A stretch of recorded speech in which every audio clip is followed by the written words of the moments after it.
Hi guys, it's Ben Heath from Lead Guru, and in this video, I'm going to talk about something you should really avoid if you find that you're getting your Facebook ads disapproved. Now, before I get into that, I just want to very quickly ask you to smash a like on this video and subscribe to my channel if you are new and haven't done so already.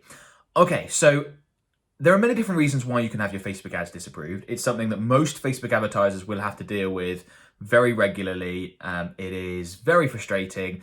And it may often seem like there's nothing you can do to help the scenario. Whatever you create an ad about, it just gets disapproved. I've certainly been there, but it's not the case. There are always things you can do to help prevent your ads from getting disapproved. No guarantees, as I said. There are other reasons other than what I'm about to talk about as to why your Facebook ads might be disapproved.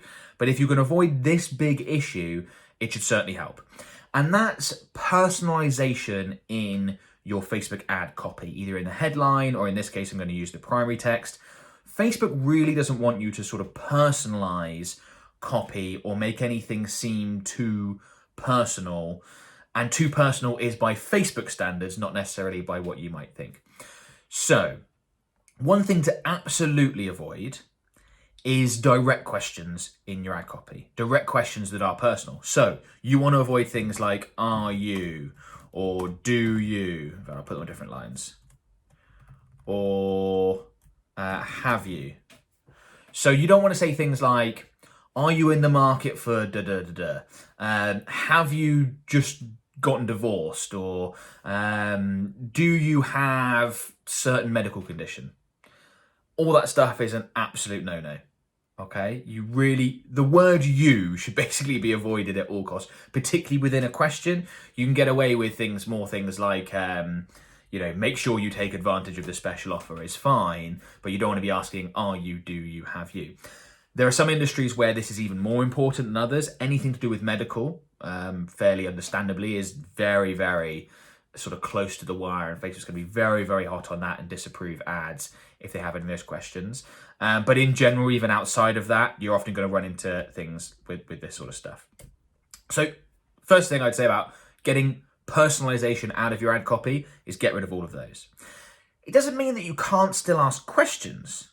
So instead of saying things like, let's think of an example, okay? So instead of saying things like, are you in the market for ... You can literally say things like, in the market for ... And let's say it's a new home. In the market for a new home. That's far more likely to be approved than this version. Are you in the market for a new home? Makes almost no sense, I know. But remember, when you're submitting your Facebook ads for approval, the first round is just to go through an algorithm. It's not to have a person take a look at it. And that's a lot of what we're trying to avoid here is get past the algorithm, because if you can get past the algorithm, you make your life a lot easier. So things like, are you in the market for a new home? That would be a perfect example of things we might just slightly change the wording to make the ad seem a lot less personal. For things like, if you had a medical condition, of some sort, or even a medical condition, that sounds quite big, but even something fairly minor that people just want to fix, like let's say you've got bad posture or something like that. You don't want to say, have you got bad posture? Instead, you would want to focus more on the product itself. So instead of saying, have you got bad posture? Our product helps fix bad posture. You could say things like, well, you basically get rid of that first part. So you say, our product helps fix bad posture. It has been shown to be successful in of cases. Here's how it works. So if you're talking about anything to do with sort of the body or anything with a slight medical hint to it, just focusing on your product or service is usually the way to go. Get out of talking about, are you, have you, do you, trying to resonate with the prospect. Now, I know that goes against best marketing practices because you want to ask questions and sort of connect with an audience and make sure that they know the product or service is for them and that they have the issue, aggravate. Old school copywriting expertise is like aggravate the problem, then provide a solution. A lot of Facebook, you just can't aggravate the problem in a lot of cases. It also doesn't, so that's one thing to do if anything medical or anything is slightly controversial, is just focus on the product or service. So, if we think about the different strategies you can use here, the first is make sure you get rid of are you, have you, do you, all those sorts of things. Just take those out. So that's just quite a simple copy variation. So instead of saying, are you in the market for a new home? You just say, in the market for a new home. Kind of a bit cleaner as well from a copywriter standpoint. The next is to focus more on your product or service and the benefit it brings. So, you don't just have to focus on the features, you can focus on the benefit of the product. This product will help improve your posture, which will help relieve back pain, yada, yada, yada, make you appear more confident in front of others, all the sort of stuff that comes with good posture. So that's another tactic, is to really focus on your product or service. Another thing to do, and I think this is something that you don't want to miss out on because it's a really good copywriting technique. And if you've seen my videos on Facebook ad copywriting techniques, you've probably seen this come across, is use the call out method and ask your audience questions, but in a way that would be acceptable. So you can't say things like, do you live in West London? You could say, do you live in West London? If you do, come check out my local restaurant. But you could say, West Londoners, ...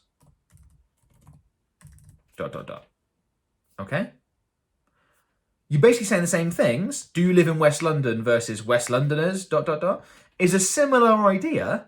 It's going to grab people's attention who live in West London. And that's the point, right? That's the point of what you're trying to do with the opening line of your copy. And then you could still, after this, you could still have the exact same thing. So instead of saying, do you live in West London? Come check out my awesome new restaurant. You say, West Londoners, come check out my awesome new restaurant. So there have to be ways, there are ways you can say things this applies to both your primary text and your headlines that aren't as personal. That's another example.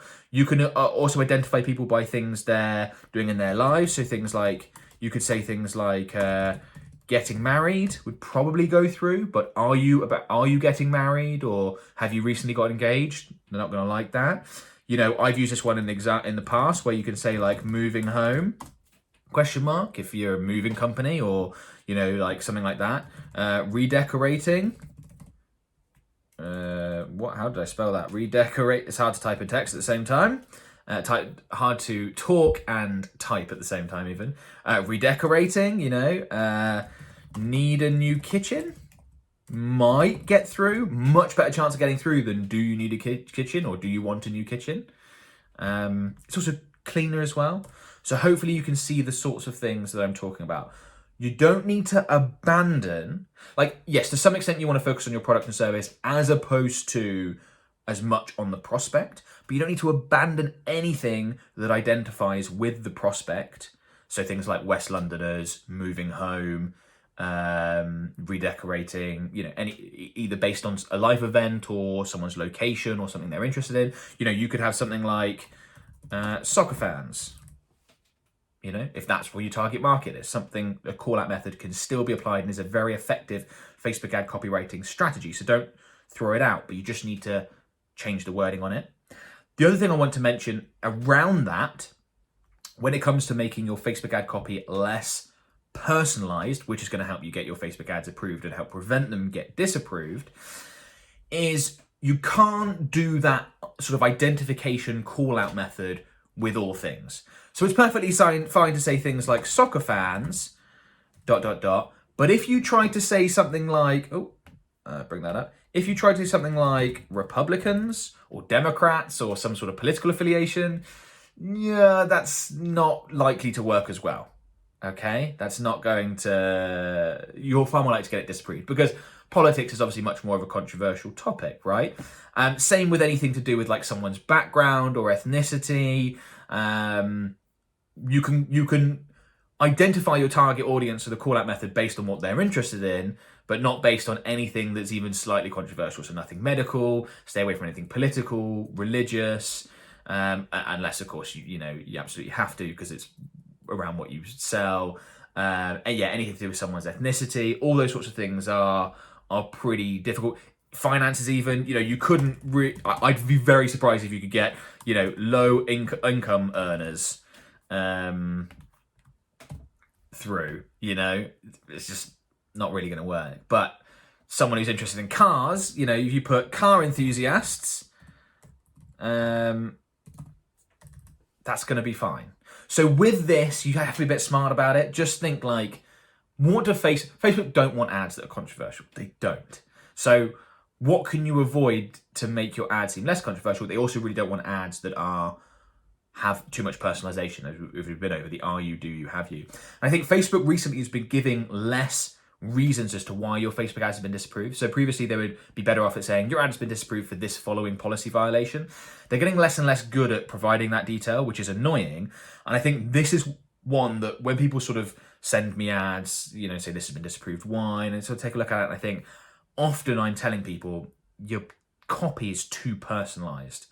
And it's just something the algorithm can easily pick up on, and that's likely to lead to issues. Okay, so I think this is a relatively quick and easy tip, but something to take out your Facebook ads.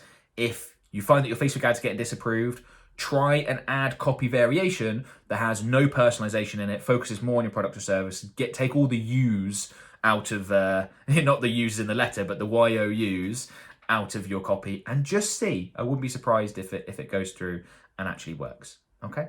Now, hopefully that video has been useful. If it has, please comment below and let me know. Please subscribe to my channel if you're new and haven't done so already. Before you go, a couple of free things I want to mention. The first is my Facebook Ads Mastermind group, which is a free Facebook group that I've created that has, as of the recording of this video, 72,000 members, an amazing community, one of the biggest communities of Facebook advertisers in the world. It's full of people just like you that want to get better results with Facebook ads. They're asking questions, getting them answered. Very often I do free live trainings in the group. Fantastic place to be. If that sounds like something you want to be part of, go ahead and join. It's completely free to do so. Link is in the video description below. The other thing I want to mention is a free webinar I've created called 3 Killer Facebook Ad Strategies to Double or More Your Revenue. And in this webinar, I break down 3 different sales funnels that you can use to help improve the results you're currently getting from Facebook ads. These are 3 sales funnels we use all the time as an agency, very much tried and tested. They work really well, and I sort of break them all down into detail. So I strongly recommend you go through that webinar. Again, link will be in the video description, completely free to watch, and I'd recommend you do so. As I said, if this video has been useful, please give it a thumbs up. Please subscribe to my channel if you're new, and comment below if you've got any questions. I can't answer them all, but I do see them all, and I do get to as many as I can. So yeah, get involved. Thanks a lot, guys. Talk to you soon. Bye for now.